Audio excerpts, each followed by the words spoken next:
This morning, the Secret Service is investigating the operator of the drone that crash landed at the White House Monday.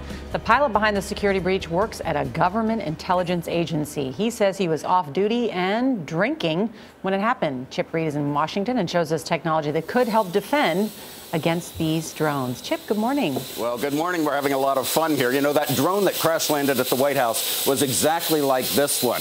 The guy who was operating it had been drinking and said he was just taking it for a joyride, having a little bit of fun. But what this has done is raised a lot of questions about the potential threats from these little flying machines. The drone that landed in the White House, you buy in Radio Shack. President Obama addressed the incident while traveling in India, saying he wants regulators to look into the use of remote-controlled drones.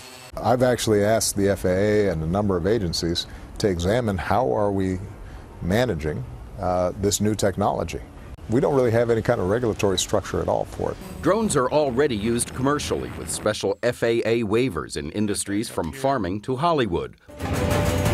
But existing FAA guidelines for hobbyists don't fly near airports or any manned aircraft are often ignored, and drones like the one that crashed at the White House are too small to be caught by existing security.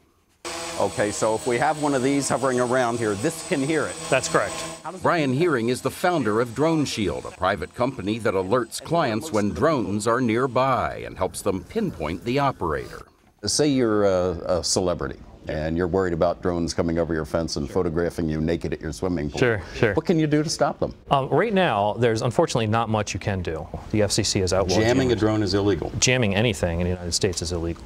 The technology uses microphones to spot drones by their sound patterns and is used by a broad array of clients, from nuclear plants to the rich and famous. So your technology can alert people that a drone is nearby. Then what do they do? If it's an airport, you could divert planes to other runways or maybe other airports around. If it's a Secret Service, obviously get somebody down into a safe bunker. Detection technology makes it easier to find drones, but stopping them is another matter. House Oversight Committee Chairman Jason Chaffetz says government has a responsibility to address the potential threat. It affects not only the Secret Service, but law enforcement in general. This is going to happen at a local level. It could happen at a national level, here at the Capitol or at the White House. You just don't know.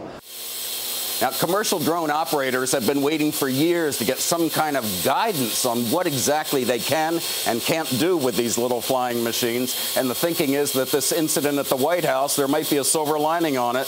It might speed up that process. The federal government might finally do what everybody's been waiting for them to do. Chip Reid, Charlie Rose just said the exact same thing, that this really is sort of a blessing in disguise. Yes, it is. Yeah, look for the rules to change. And a lot of fun, too. Yeah, I see that.